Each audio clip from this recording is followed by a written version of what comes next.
ज्ञान, साधन, ये सब ज़रूरी है। कोई भी चीज़ को हम प्राप्त करना चाहते हैं तो उसके लिए हमें साधन करना पड़ता है, बिना साधन के कुछ नहीं मिलता। तो ज्ञान के लिए भी हमको साधन करना पड़ता है। तो चतुष्ट साधन, 4 प्रकार के साधन: विवेक, वैराग्य, षट संपत्ति, मोक्ष, इच्छा। विवेक सत्संग में आके खुलता है, बिना सत्संग के विवेक खुल नहीं सकता। विवेक होता है तो आप सही गलत की पहचान कर पाते हो और सही रास्ते पे जाएंगे, और जो गलत रास्ता है उसको हम छोड़ देंगे, विवेक अगर खुला होगा तो। वैराग्य होगा तो हमारा ज्ञान पक्का रहेगा, जो निश्चय हमने किया उस पे हम टिके रहेंगे। वैराग्य नहीं होगा तो आपने एक बार निश्चय किया भी कि हम सत्य के मार्ग पे ही चलेंगे, लेकिन वैराग्य नहीं है तो वो आपका निश्चय डामाडोल हो जाएगा, आप फिर दोबारा से संसार में चले जाओगे। और षट संपत्ति कि हमारे अंदर में 6 प्रकार के सब गुण आ जाने चाहिए: अपने मन का संयम, इंद्रियों का संयम, और तपस्या, फिर श्रद्धा, समाधानता, उपरामता। ये 6 बातें हमारे अंदर में हों। मन का भी संयम करें, इंद्रियों का भी संयम हो, जितेंद्रिय बन के रहें, और तपस्या में भी रहें। और तितिक्षा तपस्या होती है, सर्दी, गर्मी, भूख, प्यास, मान अपमान, दुख सुख, लाभ हानि, इन सबको सहन करने का नाम तितिक्षा के अंतर्गत आता है, वो तप होता है। और श्रद्धा हो, श्रद्धा होगी तो ज्ञान अंदर जाएगा, अगर श्रद्धा नहीं होगी तो आपके अंदर ज्ञान अंदर जा नहीं सकता। अश्रद्धालु के अंदर कभी गया ज्ञान क्या? जब जब आपके अंदर श्रद्धा हुई, जिस दिन, उस दिन आप देखोगे ज्ञान का प्रभाव आपके ऊपर पड़ा। तो वचनों में भी श्रद्धा हो, जो वचन सुनाता है उसमें भी श्रद्धा हो, तो ज्ञान आपके अपने अंदर में जाता है। और फिर ज्ञान अंदर जाता है तो हर संशय का समाधान हो जाता है, सारे संशय भ्रम हमारे दूर हो जाएं, समाधान हमारा हो जाए।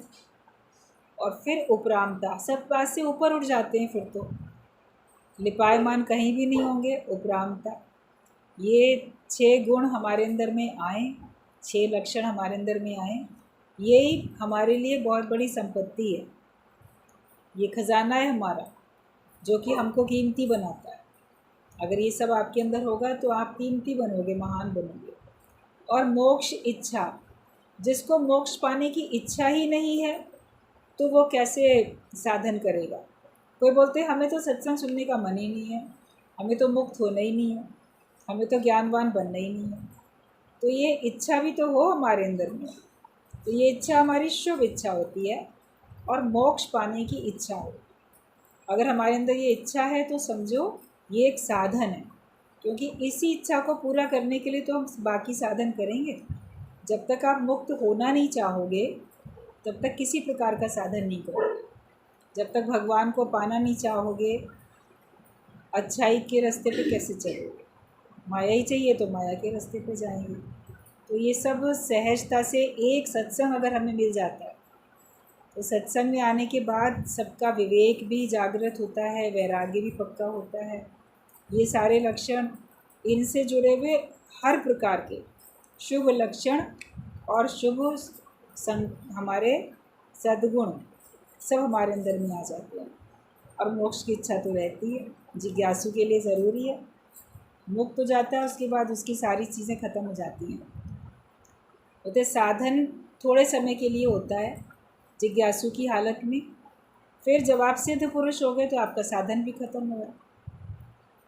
अपने घर से सत्संग तक किसी साधन से आए, या किसी एक जगह से दूसरी जगह किसी साधन से गए, नदी पार की किसी साधन से, पार करने के बाद वो साधन छूट गया। जिसके घर पहुँचे जिस साधन से, उसके घर में चले गए तो वो साधन छूट गया, वो तो बाहर ही रह जाता है ना वो साधन। तो ऐसे ही जब हम परमात्मा के राज्य में प्रवेश कर जाते हैं, हमारा योग लग जाता है, हमें अंदर ये भाव पक्का हो जाता है कि अब वो और मैं एक है, मेरा योग लग चुका है, मैं मुक्त हो गया। तो उसके बाद हमारे साधन भी ख़त्म हो जाते हैं। कहते साधन करे है जब तलक, नहीं ब्रह्म जाना जाए। साधन रहित है ब्रह्म, साधन रहित ही पाए। ये बाद की स्थिति हो जाती है। शुरू में भले आप साधन करोगे, लेकिन उसके बारे में थोड़ा सा आपको पता चलेगा। पूर्ण प्राप्ति आपको तभी होगी जब आपके सारे साधन छूट जाएं। साधन करते करते ये साधन हमारे छूट जाते हैं, क्योंकि ब्रह्म तो साधन रहित है और वो साधन रहित होकर ही मिलता है। जब तक आप करते रहोगे तो आपने पाया कहाँ? पा लिया होता तो आप करते ही नहीं। तो ये साधन भी हमारे एक हद तक होते हैं, उसके बाद वो भी हमारे नहीं रहते हैं। ज्ञान भी तब तक है जब तक हमारे पास अज्ञान है।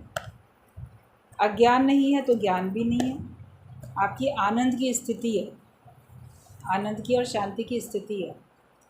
लेकिन जब तक आपके पास ये श्वासें हैं, प्राण है, शरीर है, आप संसार में लोगों के बीच में हो, तब तक अंत तक आपके द्वारा साधन होता हुआ दिखता रहता है, क्योंकि वो दूसरे को प्रेरणा देने के लिए होता है, दूसरे को ऊंचा उठाने के लिए, सिखाने के लिए होता है। इसलिए वो चलता रहता है, मगर आपको स्वयं को उसकी आवश्यकता नहीं होती है।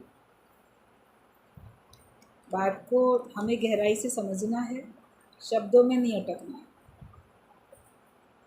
ज्ञान हमें अंत तक सुनते भी रहना है, सुनाते भी रहना है। क्योंकि जब हमें पसंद आ गई बात, कान हमारे सही हैं, सुन सकते हैं, तो हम क्यों ना कानों से संतों की वाणी सुने, गुरु का ज्ञान सुने। अर्जुन ने कहा भगवान कृष्ण को कि ये ज्ञान दिल करता है मैं सुनते ही रहूं। सुनते सुनते मेरे कान ही नहीं अघा रहे, मेरा मन ही नहीं अघा रहा, मतलब तृप्त नहीं हो रहा है, और मेरा बस मन चाहता है मैं बार बार सुनते ही रहूं, क्योंकि सुनने में इतना मधुर लगता है, इतना अच्छा लगता है। कोई भी अच्छी चीज़, अच्छी बात, कोई भी आप जितनी बार याद करो उतनी बार सुख देती है, उतनी बार आपके मन में प्रसन्नता आती है, आपके चेहरे पे, होठों पे प्रसन्नता आ जाती है, कोई अच्छी बात को याद करने से। तो ज्ञान को अभी स्मरण करने से, सिमरन करने से हमारे अंदर में आनंद और शांति बना रहता है, हमें खुशी मिल जाती है। आनंद स्वरूप हम हैं, शांत स्वरूप हम हैं, तो इसलिए हम अंत तक इसी दायरे में ही रहते हैं। ये नहीं कि वरना कहाँ रहोगे, ज्ञान में नहीं रहोगे तो क्या अज्ञान में रहोगे जाकर? ज्ञान में ही रहना हमारी शोभा है, तो इसलिए हम उसमें रहेंगे। लेकिन हमें उसकी कुछ चीज़ प्राप्त करने के लिए आवश्यकता ख़त्म हो जाती है। पहले साधन इसलिए करते थे कि हमें कुछ प्राप्त करना था, वो प्राप्त हो गया तो आपकी वो आवश्यकता ख़त्म हो गई, लेकिन वो फिर सहज हो गया। तो सहजता में हम रहें और ज्ञान का मनन करते रहें, नॉलेज बढ़ती है और वो आपके द्वारा दूसरों को भी मिलती रहती है। भगवान आपसे यही कार्य लेता रहता है, तो अपनी नॉलेज को अपडेट करने के लिए हमें सत्संग में हमेशा रहना ही रहना है, वरना ये धीरे धीरे भूल भी जाएगा। इसलिए भूले ना ये ज्ञान हमारा हमसे। कुछ पॉइंट्स हैं जो पढ़े जा रहे हैं, इसमें आगे है कि किसी धर्म के प्रति अश्रद्धा ना रखो। सभी धर्म में सार है और उनमें अवश्य ही सत्य निहित है। हमें किसी के भी धर्म के प्रति अश्रद्धा नहीं रखनी चाहिए, क्योंकि उसमें कुछ ना कुछ तो सार है, कुछ तो है उसमें। ऐसा नहीं है कि नहीं होगा, हर धर्म में कोई ना कोई अच्छाई छिपी है। आप बोलोगे ये धर्म तो बहुत अच्छा है, वो वाला धर्म बहुत अच्छा नहीं है, उसमें खराबियां हैं, आपको खराबियां दिखती हैं, लेकिन उसमें कुछ अच्छाइयाँ भी तो हैं, कोई ना कोई तो सार है, उसमें अच्छाई है। तो हमें किसी के भी धर्म के प्रति अश्रद्धा नहीं रखनी है। श्रद्धा का भाव होगा तो हम हर तरफ से ज्ञान उठा सकते हैं।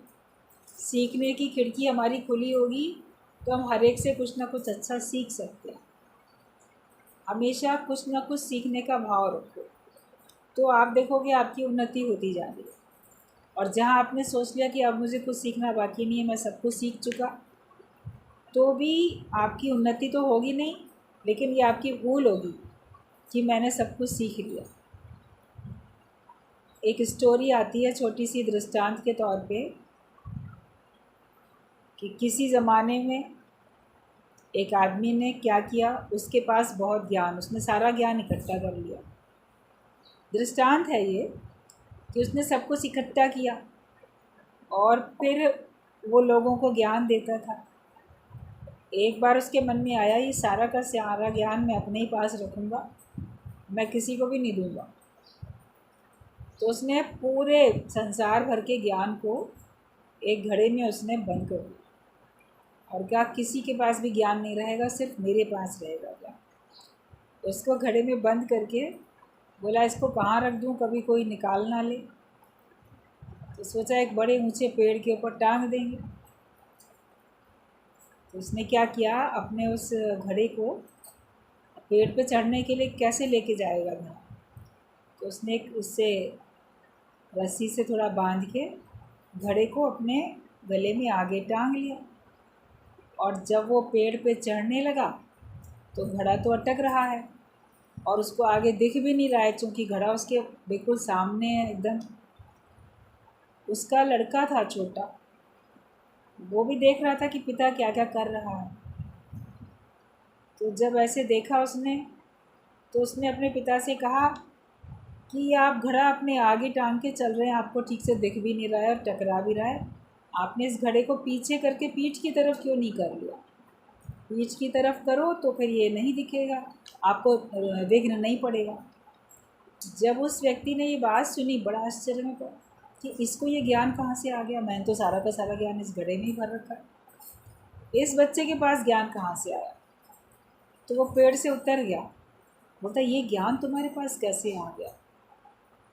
तो उसने कहा ये तो आ गया है, ज्ञान तो है, सब होता ही अब आ गया अपने आप। तो उसको लगा कि मैं कितना भी ज्ञान इकट्ठा करके भर लूँगा तो भी पूरा तो भर नहीं सकता, ज्ञान तो बहुत विस्तृत है, बहुत फैला हुआ है। अकेले मेरे रोक देने से ऐसा नहीं है कि कोई ज्ञानी बनेगा नहीं। तो उसको अपनी भूल पता चल गई और उसने उस घड़े को खोल के और पूरा उस घड़े को तोड़ के फेंक दिया कि, और फिर वो ज्ञान जो था सारे संसार में फिर बिखर गया। हर एक मनुष्य के पास पूरा पूरा ज्ञान पहुंच गया।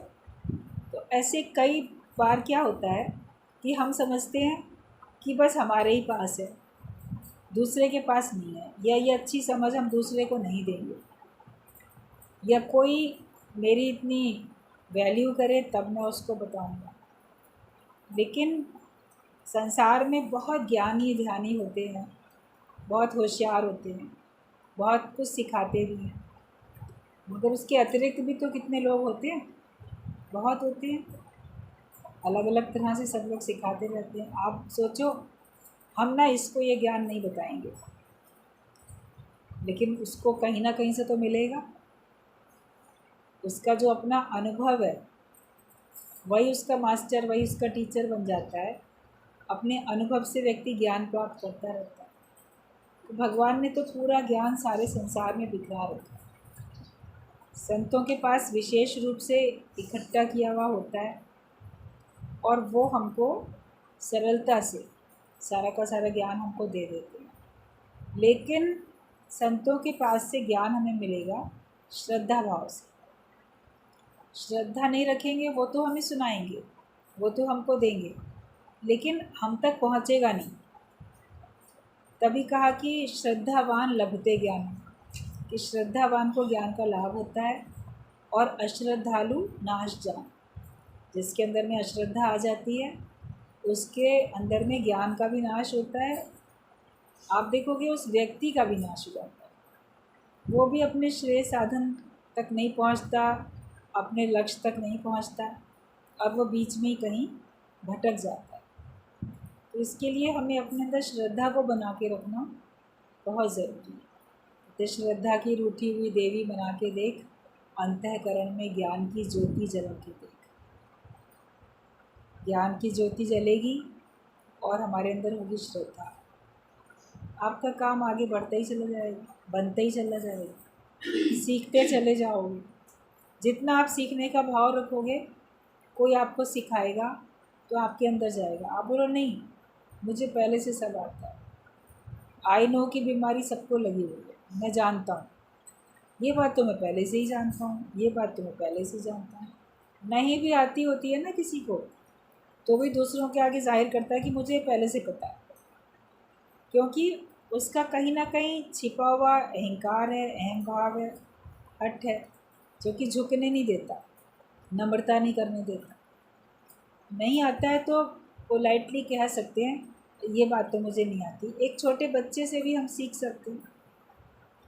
बच्चों को बहुत कुछ आता है आजकल, उनका कोर्स कितना फ़र्क हो गया, सिलेबस कितना चेंज हो गया, और स्कूल में बच्चे बहुत कुछ अच्छा सा सीख रहे हैं, जो कि घर के बड़े बूढ़े उन्होंने अनुभव तो बहुत लिया, पढ़ाई भी की, मगर वो जैसे पैटर्न चेंज होते जाते हैं तो उसको वो नहीं जानते हैं, तो उनसे भी सीखते हैं। अभी कंप्यूटर है, मोबाइल है, बहुत सारी चीज़ें हैं जो कि नहीं पता होती हैं। या आप भी कोई भी सामान ख़रीद के लाओगे बाज़ार से, कोई भी इलेक्ट्रॉनिक आइटम है, कुछ है, तो उसको चलाना आपको जैसे सीखना पड़ता है। जो भी आता है आपके पास उसको इंस्टॉल करने के लिए, तो उसको कैसे हैंडल करना है, कैसे ऑपरेट करना है, वो आपको बता के जाता है। क्योंकि हर चीज़ का थोड़ा थोड़ा सिस्टम फ़र्क होता है, तो हमें सीखते तो रहना ही पड़ता है। गुरु का कहना होता है कभी भी ये नहीं बोलो मुझे सब कुछ आ चुका है। जिस दिन तुम बोलोगे मुझे सब कुछ आ चुका है, उस दिन से तुम्हारा ज्ञान घटना शुरू हो जाए। और सब कुछ तुम्हें आया भी नहीं है, हर बात की नॉलेज तुम्हारे पास है भी नहीं, तुम हर एक के बारे में जानते भी नहीं। एक और एग्ज़ाम्पल इस बात के ऊपर मिलता है कि एक था वैज्ञानिक, तो उसने बहुत सारी सब तरफ का उसके पास ज्ञान था, उसको हर एक बारे में, सबके बारे में पता था। जैसे उसको एक एक चीज़ का नाम मालूम, सब उसने इतनी शिक्षा ले रखी थी। तो उसको इस बात का अहंकार था कि मुझे तो सब कुछ आता है, मुझे हर चीज़ आती है। और वो ये बात बातों बातों में लोगों के सामने कहता भी था, उसके घर के बच्चे भी सुनते थे। तो एक दिन वो बगीचे में बैठा हुआ था, अपना कुछ पढ़ रहा था, और उसका छोटा बेटा वहीं मिट्टी में कुछ खेल रहा था। तो माली पूरा थोड़ी खुदाई करके क्यारियों की कुछ ऐसे करके गया था। तो उस बच्चे ने भी क्यूरियोसिटी वश थोड़ी सी खुरपी लेके कुछ ऐसे खुदाई करने चला। तो अंदर से धरती के अंदर भी बहुत सारे जीव होते हैं, बहुत सारे कीड़े मकोड़े होते हैं। तो एक कोई कीड़ा छोटा सा कुछ निकला, तो उस बच्चे ने क्या किया, उसको अपने हाथ में उठाया और अपने पिता से कहा कि ये क्या है, इसका क्या नाम है। तो उसने देखा, बोला कीड़ा है ये, तो बोले इसका क्या नाम है। अब हर एक का थोड़ी पता होता है। बोला ये मुझे नहीं पता इसका क्या नाम है। अनेक तरह के कीड़े मकोड़े धरती में से निकलते हैं, 84 लाख योनियों में कितने। तो बच्चे से वो बोल बैठा मुझे नहीं पता इसका क्या नाम है। तो उसका बेटा कहता है आप बेकारी कहते रहते हो मुझे तो सब पता है, आपको तो एक छोटे से कीड़े के बारे में भी नहीं पता है, तो फिर क्यों कहते हो मुझे सब कुछ पता है। ये कहता हुआ बच्चा चला गया मिट्टी में, उसने उस कीड़े को वापस डाल दिया। लेकिन उस बच्चे की बात से उसके ऊपर असर हुआ कि सच बात, हर एक का नाम तो मुझे भी नहीं पता, तो मैं किस बात का अहंकार करता हूँ कि मुझे सब कुछ पता है। संसार में, पूरे ब्रह्मांड में इतना कुछ है जहाँ तक हमारी बुद्धि अभी तक जा ही नहीं सकती, ना गई। कितनी भी खोज हुई फिर भी अभी तक सारी खोज नहीं हो पाई। भगवान कृष्ण ने बोला है कि असंख्य सृष्टियाँ हैं जिनकी गिनती नहीं है, सब सृष्टि अलग अलग है। अब सूक्ष्म तौर पे तो इसका भाव ये बता दिया जाता है सत्संग में कि जितने मनुष्य हैं, असंख्य मनुष्य हैं। संख्या मान लो पूरे वर्ल्ड की गिन भी ली जाए फिर भी कम पड़ती है, और बाकी भी प्राणी हैं, मनुष्य के अतिरिक्त भी जो प्राणी हैं। तो टोटल हर एक की एग्जैक्ट जनसंख्या गिन नहीं सकता ना कोई भी, तो इसलिए वो असंख्य बोला गया। और हर एक के पास मन है, और उसके मन का संसार जो है, सृष्टि उसके मन की सबकी अलग अलग होती है। एक घर में 4 प्राणी हैं, एक ही कमरे में बैठे हैं, तो भी सबके अंदर अंदर की सृष्टि अलग अलग है। कोई कुछ सोच रहा है, कोई कुछ सोच रहा है, किसी के अंदर कुछ विचार चल रहे हैं, किसी के अंदर कुछ विचार चल रहे हैं, सबके अंदर अलग अलग तो चलते रहते हैं। भगवान ने कहा असंख्य सृष्टियाँ हैं और कुछ खोज हो भी गई है। वैज्ञानिकों ने खोज करके निकाला कि केवल हमारा ही एक सौर मंडल नहीं है, कि एक सूर्य है, इसके चारों तरफ ग्रह हैं सारे, पृथ्वी भी, बाकी भी सब, और वो उसका चक्कर लगा रहे हैं। तो खोज करने से ये सिद्ध हो चुका है कि इस सौर मंडल के अलावा और भी हैं, जहाँ पे उनका अलग पूरा सौर मंडल है, वहाँ का अलग सूर्य है, वहाँ की अलग पूरी सृष्टि, ग्रह सारे उनके चक्कर लगाते हुए। तो बहुत है, जहाँ तक हमारी पहुँच नहीं है, लेकिन है, इस बात की जानकारी खोज करके निकाल ली गई। और शास्त्रों में तो पहले ही लिखा है, मतलब जो पहले के जो लोग भी हमारे पूर्वज थे, सतयुग के समय के पुराने ऋषि मुनि, तो उन सब के पास कितनी, जैसे कि उन्नत प्रकार की साइंस थी, कितना डेवलप था सारा कुछ ज्ञान भी, तो उनको इन सब बातों का जैसे पता था। और भगवान ने खुद अपने मुख से बोला, भगवान की बात जिसने बनाया है वो तो कहेगा ना। आपने कोई चीज़ बनाई है तो आप बता सकते हो कि ये क्या है, कितनी है, कैसी। तो भगवान को तो हर चीज़ का पता होता है। लेकिन मनुष्य अहंकार ना करे कभी कि मुझे सब कुछ आता है। जिस दिन बोलोगे सब कुछ आता है, उस दिन आपका ज्ञान भी ख़त्म होने लगेगा, गिरावट भी होगी, फिर आप नया नहीं सीख पाओगे। कोई सिखाना चाहता है, उसमें कोई नई बात मिल सकती है। यहाँ तक कि दृष्टांत भी अगर मान लो आपने सुना हुआ है पहले से, और उसको श्रद्धा भाव से दोबारा से कोई सुनाता है तो सुन रहे हो, तो आप देखोगे उसमें भी आपको कुछ नयापन मिलेगा, कोई नया एंगल आपको उसमें दिख जाएगा कि इसको हमने पहले इस ढंग से समझा था और आज इसको इस ढंग से बताया गया। गुरुजी कई बार दृष्टांत वही बताते थे, मगर कई बार उनके सिद्धांत फर्क भी हो जाते थे। तो खुशी होती थी, अच्छा लगता था कि इस दृष्टांत का पहले ये सिद्धांत बताया जाता था, इस ढंग से इसको देखा गया, लेकिन इसी दृष्टांत को अब अलग एंगल से देखा, उसका सिद्धांत फ़र्क करके बताया, तो वो भी बड़ा अच्छा लगता था। तो ज्ञान तो हम कितनी भी तरीके से सुनेंगे, कितनी भी तरह से हम देखेंगे, तो आपको थोड़ा अलग समझ में आएगा। लेकिन वो सब तभी होगा जब आपके अंदर में श्रद्धा होगी। और शब्दों में ना अटको, किसी के शब्दों में अटकने से बहस हो जाती है, लड़ाई झगड़े हो जाते हैं। लेकिन उनके शब्दों का जो आशय है, जो उसका भाव है, उस भाव को समझो। एक शब्दार्थ होते हैं, एक भावार्थ होते हैं, जो कि बचपन में स्कूल में सिखाए पढ़ाए जाते हैं कि शब्द का अर्थ ये है, लेकिन इसका भाव ये है, भावार्थ ये है।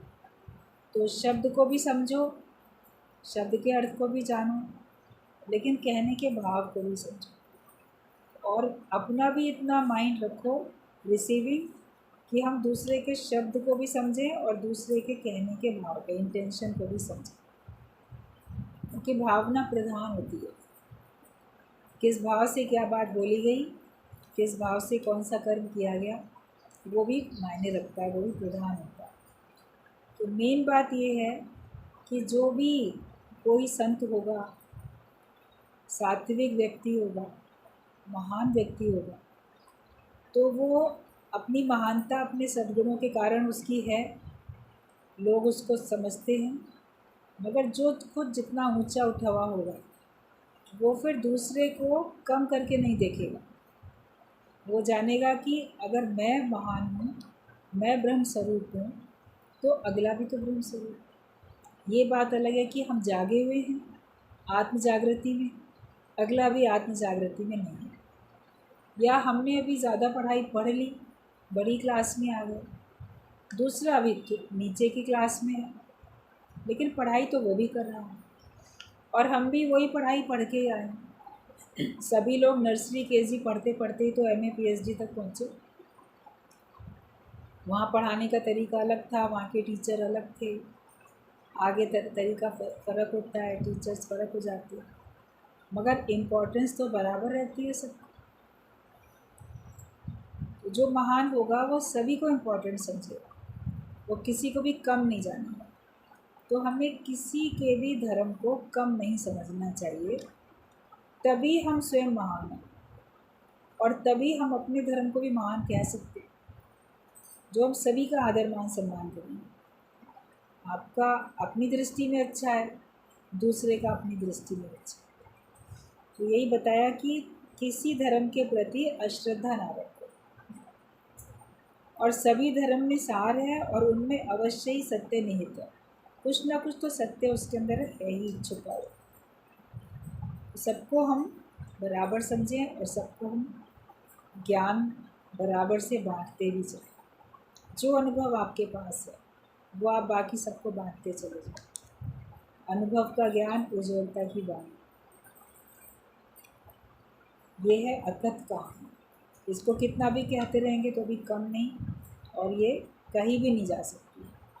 अनुभव कर सकते हैं, पूरी तरह से आप शब्दों से बता भी नहीं सकते। ब्रह्म ज्ञान को पूरी तरह आप शब्दों से नहीं बता सकते। फिर नेक्स्ट है कि बोला गया देश काल और पात्र देखकर हमें देना है दान, और जो भी कुछ हम दें, भगवान ने बोला है भगवद गीता में कि देश काल और पात्र देखकर दो। जिसको जब जिस चीज़ की आवश्यकता है उसको वो दे देना सात्विक दान होता है। किसी को किसी समय पानी की ज़रूरत है पीने के लिए, आप बोलो अरे पानी क्या पिलाना, इसको तो मैं दूध पिलाऊंगा, इसको तो जूस पिला देते हैं, मगर उसे प्यास है पानी की। वो बोलेगा नहीं, जूस नहीं पियेंगे, चाय कॉफ़ी कुछ नहीं पियेंगे, दूध लस्सी कुछ नहीं पियेंगे, हमें बस एक गिलास पानी पिला दीजिए। आप बोलो अरे पानी भी कोई क्या, आप मेरे लिए बड़े महान और विशेष हो, मैं कीमती चीज़ पिलाऊंगा। मगर प्यास के समय तो पानी की प्यास है तो पानी से ही बुझेगी ना, किसी और चीज़ से नहीं बुझेगी। तो जिसको जिस चीज़ की आवश्यकता है उसको वो चीज़ दो, और जब आवश्यकता है उसको तब दो। तो ये सात्विक दान कहलाता है। आप अगर मान लो एक लोटा पानी जल आपको अर्पण करना है, आप बोलो चलो इसको कुएं में डाल आते हैं, तो कुएं में डाल दोगे तो वहाँ कोई मतलब है? वहाँ तो पहले ही इतना पानी है, कुएं में तो पहले ही इतना पानी है, तो वहीं पे आप अगर दे दोगे तो पानी का कोई मतलब नहीं है। लेकिन जहाँ कोई पेड़ पौधा, अरे आप लोग बैठे रहो,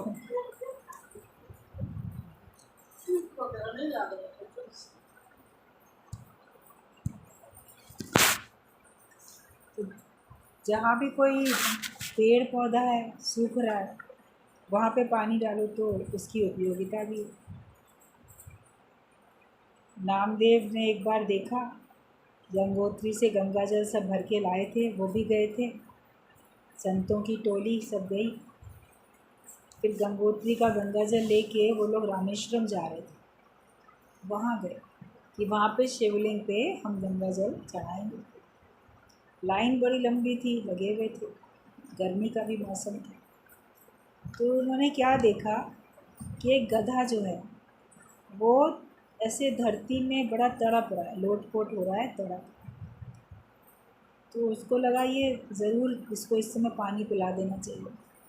अब उनके पास था गंगा जल, वो लाइन में से निकले बाहर और जाके उस गधे को धीरे धीरे करके पानी पिलाया, गंगा जल पिलाया। वो पीने से वो चैतन्य होना शुरू हुआ, जो तड़प रहा था उसकी प्यास बुझी। तो उन्होंने उसको थोड़े से काम थोड़ी जितना उनके पास था, बड़ा सा जो उनका लोटा भरा हुआ था, जिसमें भी जो गंगा जल का पात्र था, पूरा का पूरा उसको पिला दिया। उसने पूरा पी लिया तो वो उठ के बैठ गया, खड़ा हो गया, प्यास से ही वो व्याकुल था। बाकी लोगों ने उनको बहुत कहा, ये तुमने क्या किया, ये गंगा जल तो शिवलिंग पे चढ़ाने के लिए कितनी मेहनत से वहाँ से लाए थे और ये तुमने इस गधे को पिला दिया। तो उन्होंने कहा कि नहीं, मेरा गंगा जल शिवलिंग पे अब चढ़ गया, शिव जी ने स्वीकार कर लिया, वो तो अब चढ़ गया। अब उसकी तो अटपटी बातें लोगों को, किसी को समझ में आएंगी, किसी को नहीं आएंगी। संतों की बातें अटपटी होती हैं। जो संतों की बातें अटपटी हैं उनको कोई समझ नहीं पाता।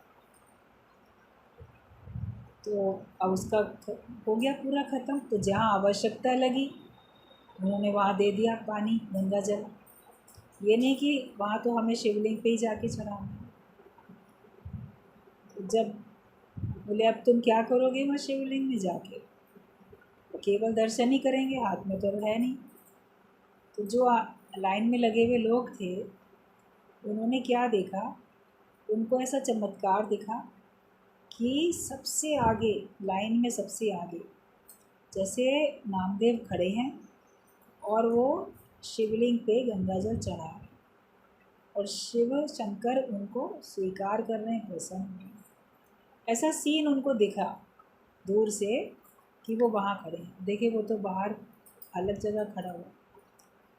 तो उनको समझ में आया कि जहाँ आवश्यकता थी वहाँ पे अगर दिया तो जैसे वो भगवान ने स्वीकार कर लिया। तो जिसको जब जिस चीज़ की आवश्यकता है भगवत भाव से, उन्होंने कहा बस भगवान ने इस रूप में मेरा यहीं पे चढ़ा दिया, यहीं स्वीकार कर लिया। तो ये देखो कि हम व्यर्थ में इधर उधर देते रहते हैं। श्रद्धा भाव से ही दिया जाता है, लेकिन जहाँ जिस चीज़ की अति आवश्यकता है वहाँ पर अगर आप देते हो तो वो भगवान सब जगह हर रूप में भगवान है, भगवान उसको स्वीकार कर लेते हैं। और जिसको आवश्यकता नहीं है वहाँ पे अगर आप देते हो तो वो व्यर्थ जाता है। बहुत साल पुरानी बात है, ऐसे एक बार पता नहीं कोई कार्यक्रम था, कोई उत्सव त्यौहार कुछ होते हैं, काफ़ी साल पुरानी बात है। तो ऐसे त्यौहार था या कोई कारण रहा होगा, तो ऐसे घर में मेरी मदर को ख्याल आया कि अच्छा सब भोजन बना के और मंदिर में लेके आएंगे। तो ठीक है, बड़े श्रद्धा भाव से बनाए। जैसे नवरात्रि में कई बार होता है, आप लोग श्रद्धा भाव से बनाते हो कन्याओं को देने के लिए। कई बार श्राद्ध के दिनों में श्रद्धा से बनाते हो मंदिर में देने के लिए, या किसी पंडित को खिला देते हो, या कभी कोई और भी कारण होता है। तो कारण तो याद नहीं इस समय, लेकिन ये बनाया तो लेकर गए। जब वहाँ लेके गए तो अब वो जो भी कोई दिन था, पर्व का जो भी दिन था, तो मंदिरों में तो अनेक लोग लेके जाते हैं। तो जब वहाँ लेकर गए तो वहाँ के जो पुजारी ने उसने अपने लोगों को कहा ले लो। तो बर्तन लेके और वहाँ बड़े बड़े ड्रम जैसे रखे हुए थे, तो उसमें बिल्कुल श्रद्धा से रहित भाव से, अश्रद्धा भाव से, मतलब बिज़ी भी रहते हैं, वो बात नहीं कि इतना कर रहे हैं काम, तो उनको क्या रहता है, उनको तो एक ड्यूटी है। तो बस ऐसे खाना, खीर जहाँ है वहाँ खीर पलट दी, सब्ज़ी जहाँ पर है वहाँ सब्ज़ी, पूरियाँ जहाँ पर है पूरियाँ, जो भी सामान था तो वो सब ऐसे जल्दी जल्दी जल्दी खाली किया। और बर्तन में कुछ आधा लगा है, बर्तन में आधा नहीं है, ऐसे बस फटाफट बर्तन पकड़ा दिए। हो तो गया, लेकर तो आए। लेकिन फिर मेरी मदर ने कहा आज के बाद से हम लोग मंदिरों में कभी देने नहीं जाएंगे। भाई जहाँ ज़रूरत नहीं है, तो मंदिर में तो वाकई ज़रूरत नहीं है, वहाँ तो कितने लोग जाते हैं। अरे जहाँ ज़रूरत होगी वहीं दिया जाएगा, वरना नहीं दिया जाएगा। और ये बहुत साल पुरानी बात है। और ऐसे ही एक बार मंदिर में चले गए थे, सत्संग में भी नहीं आते थे तब, इतनी पुरानी बात है। और ये इतनी पुरानी बात कि सत्संग में नहीं आते थे, तो मंदिर गए एक बार। तो जैसे पैसे के सिक्के होते हैं, तो ऐसे सिक्का उछाला, फेंका, भगवान की मूर्ति पे चला जाए। तब मन में ये शौक़ लगता था हम अगर फूल फेंकते हैं तो फूल भगवान के तक पहुंच जाएं, माला चढ़ा रहे हैं तो माला भी भगवान को पहना दी जाए, और पैसे अगर डाल रहे हैं तो पैसे भी उनके चरणों में चले जाएं। तो ऐसे फेंका ज़ोर से, तो वहाँ मूर्ति से टकरा के खन आवाज़ होके फर्श पे सिक्के गिरे।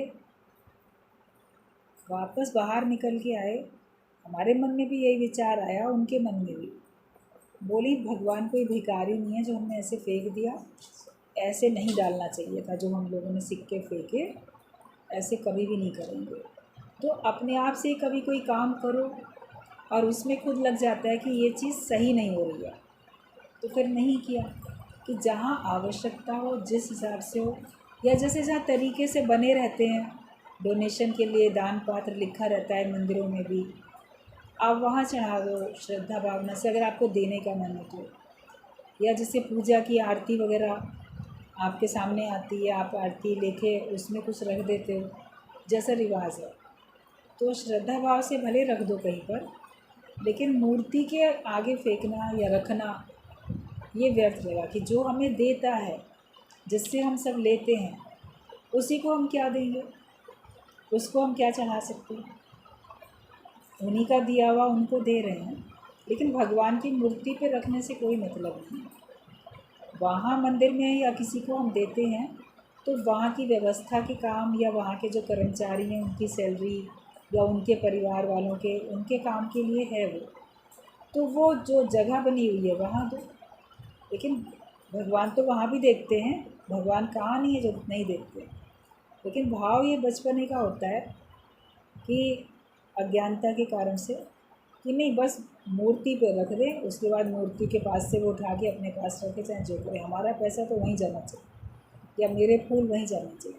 फिर इतने एक्स्ट्रा फूल हो जाते हैं, वो फिर बाद में नदियों में डाल दिए जाते हैं, फिर नदियाँ गंदी।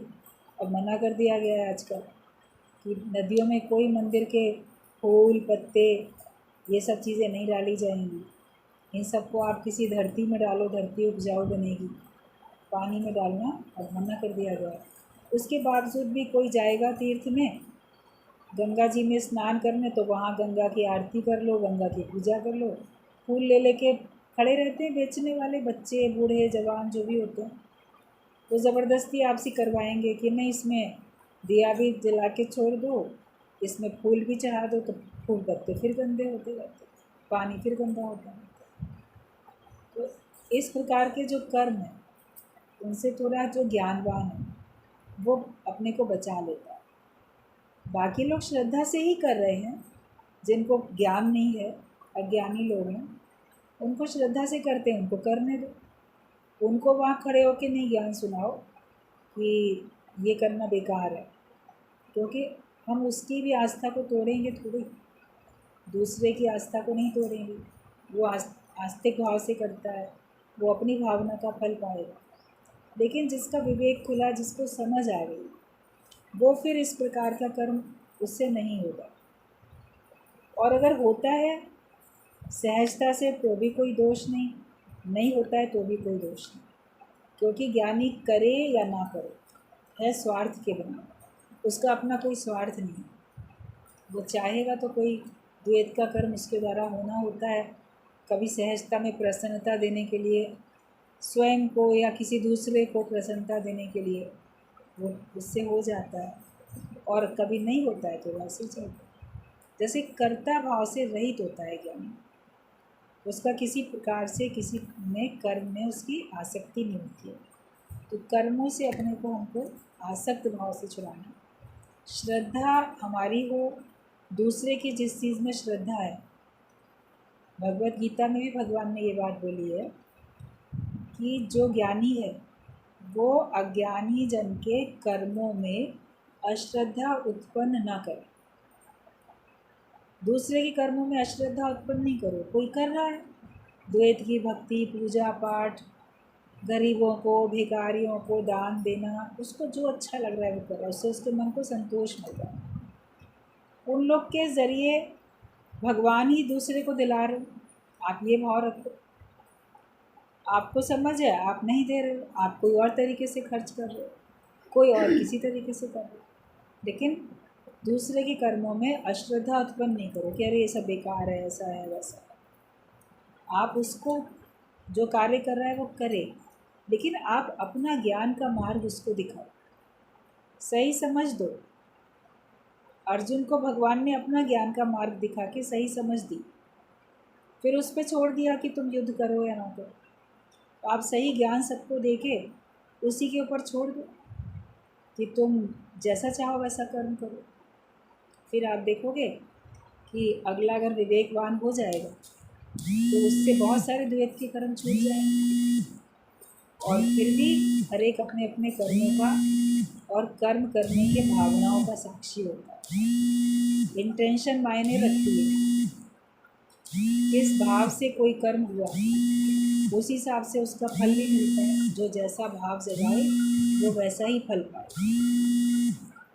कहा जाता है कि अगर कोई माँ है, वो अपने छोटे बच्चे को छत पे खड़े होके, ऐसे गोद का बच्चा है, ऐसे उसको उछाल रही है, खुश हो रही है, उसको हंसाती है, उसको बहलाती है। कई बार लोग छोटे छोटे नन्हे नन्हे बच्चों को गोद में लेके ऐसे आसमान की तरफ उछाल देते हैं हवा में, और फिर कैच कर लेते हैं उन बच्चे को, तो बच्चा भी हंसता है, वो भी हंसते रहते हैं। थोड़ा सा उछालेंगे, खुश होंगे। बच्चों से खेल करने का कई कई तरीके होते हैं। तो अगर कोई माँ ऐसे कर रही और बाय मिस्टेक उसका बच्चा उसके हाथों में ना आके, और वो छत पे थी और बिल्कुल किनारे पे थी, तो हवा में जब उसने उछाला वो बच्चा उसकी गोद में ना आके नीचे सड़क पे गिर गया, और गिरा छोटा बच्चा और उसका सर फट गया, मान लो उसकी मृत्यु हो गई।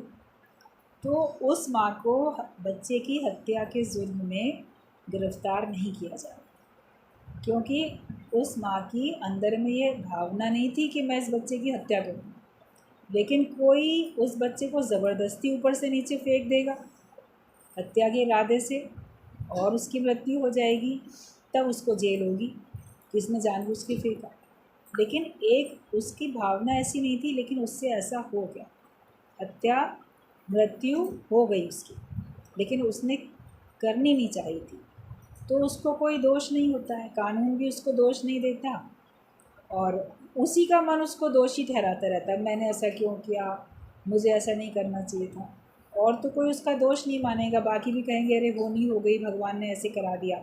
लेकिन अगले का मन कितने दिन तक खाता रहेगा, जब जब वो याद करेगा कि काश मैं तब ऐसा नहीं करता, तो दोषी उसका मन ही उसको बनाएगा। लेकिन ना तो भगवान और ना कोई और इंसान, ना कानून उसको कोई दोषी नहीं मानेगा।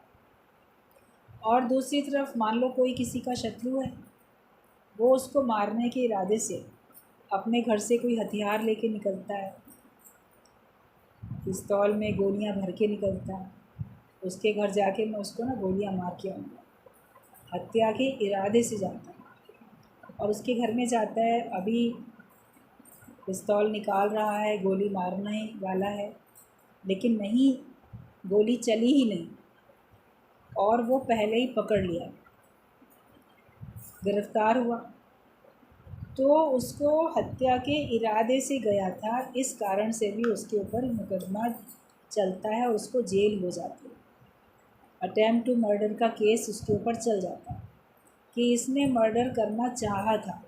वो तो बाय चांस गोली नहीं चली, पहले ही पकड़ लिया गया, या गोली अगर चलाई और उसको नहीं लगी, अब उसकी मृत्यु भी नहीं हुई, उस शत्रु की मृत्यु भी नहीं हुई, मृत्यु ना होने पर भी वो जेल में जाएगा, और वहाँ बच्चे की मृत्यु हो गई फिर भी वो माँ जेल में नहीं जाएगी, क्योंकि दोनों के कर्म में उनका क्या मर्म था वो देखा जाएगा। कुछ भी कार्य को करने के पीछे हमारे भाव क्या थे, हमारी इंटेंशन क्या थी। ज्ञानी का कर्म का मर्म देखना होता है, उसका मर्म हमेशा अच्छा होता है, वो हमेशा सबके लिए भला ही सोचता है, सबके लिए भले की भावना रखता है। तो भले की भावना रखने से उसके ऊपर कोई दोष नहीं आता। जगत वाले देख के दोष लगाएं अलग बात है, लेकिन भगवान उसके ऊपर कोई दोष नहीं लगाते, और उसका मन उसको दोष नहीं लगाते। जैसे वो माँ का तो मन उसको दोषी ठहराता रहेगा, लेकिन ज्ञानी का मन उसको कभी भी दोषी नहीं ठहराएगा, क्योंकि वो जानता है कि उसकी भावना कैसी है। तो हम अपनी भावना को इतना शुद्ध रखें, इतना पवित्र रखें कि हमारा मन कभी हमको दोषी ना ठहराए किसी भी कर्म के लिए। आप सबसे छिपाओगे, सबसे बचाओगे अपने आप को, लेकिन अपने मन से, अपने विचारों से, अपने स्वयं से कैसे आप छिपा सकते हो। तो अपने भाव अच्छे रखो, और सबके लिए श्रद्धा की भावना हो, और कर्म जो भी हों उचित हो, जब जो करना चाहिए समय अनुसार वो काम हम करेंगे, तो आप देखो आपको सीखने को तो मिलता ही रहेगा और हमारी हमेशा उन्नति होती है।